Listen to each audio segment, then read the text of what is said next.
আচ্ছা, আমরা যে খাবার খাই কখনো কি ভেবে দেখেছি যে ছোট্ট একটা খাবারের টুকরো আমাদের শরীরের ভেতরে ঠিক কী রকম একটা আশ্চর্য পথ ঘুরে আসে?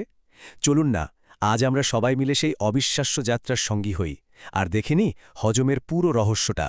এই প্রশ্নটা দিয়েই কিন্তু আমাদের আজকের আলোচনাটা শুরু হচ্ছে, কারণ খাবার তো আর শুধু পেটে গিয়েই গায়েব হয়ে যায় না। এর পেছনে একটা লম্বা আর বেশ জটিল পথ আছে, আর আমরা ঠিক সেই পথটাই আজ ধাপে ধাপে দেখব।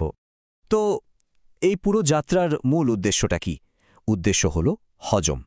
খুব সহজ করে বললে হজমের দুটো প্রধান কাজ আছে। প্রথমটা হল খাবারকে একদম ছোট ছোট কণায় ভেঙে ফেলা, আর দ্বিতীয়টা সেই কণা থেকে শরীরের জন্য যা যা দরকারি পুষ্টি সেগুলো শোষণ করা।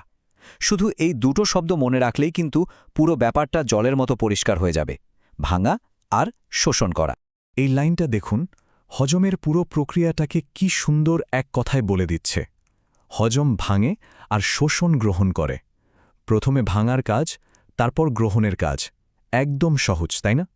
চলুন আমাদের যাত্রার রোডম্যাপটা একবার চট করে দেখে নিই। শুরু হচ্ছে মুখ থেকে, তারপর যাচ্ছে খাদ্যনালী, পাকস্থলী, ক্ষুদ্রান্ত্র, বৃহদ্যন্ত্র হয়ে একেবারে শেষ পর্যন্ত। আমরা এক এক করে প্রত্যেকটা স্টেশনে থামব আর জানব সেখানে ঠিক কি ঘটছে।